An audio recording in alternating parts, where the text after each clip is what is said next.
हिन वीडियो में मां कोशिशि थो कयां त जेतिरो मिक़दार मां पाणी पीअंदो आहियां मां उनखे वधायां। त मां पाणीअ खे हिकिड़े तब्दील थींदड़ यानी W सां शो थो कयां ऐं जेको W आहे इहो मूंखे ॿुधाए थो त मां केतिरा आउंसिस यानी आना पाणी पीअंदो आहियां रोज़। मतिलबु त W बराबरि आहे the number of ounces of water I consume every day. ऐं मां किथे पढ़ियो आहे त मूंखे घटि में घटि 64 आना या उन खां वधीक आना पाणी पीअणु खपे, त उहो मुंहिंजी सिहत लाइ तमामु बहितर बि आहे ऐं मुंहिंजे लाइ भलो बि आहे।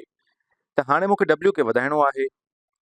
त मतिलबु जेको मुंहिंजो W आहे उहो वॾो हुजणु खपे 64 खां,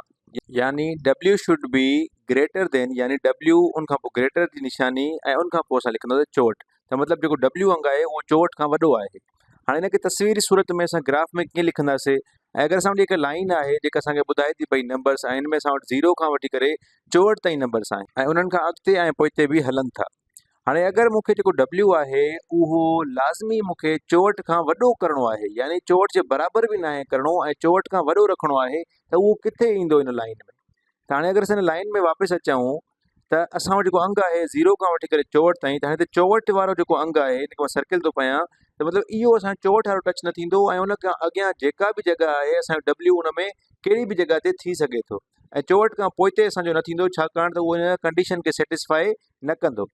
ऐं अगरि मूंखे ईअं करिणो हुजे हा जो मां हिनखे 64 एड कयां, त पोइ मां लिखां W इज़ ग्रेटर देन और इक्वल टू 64। हे जेका निशानी आहे उहा ग्रेटर देन और इक्वल टू आहे, ऐं उहा इन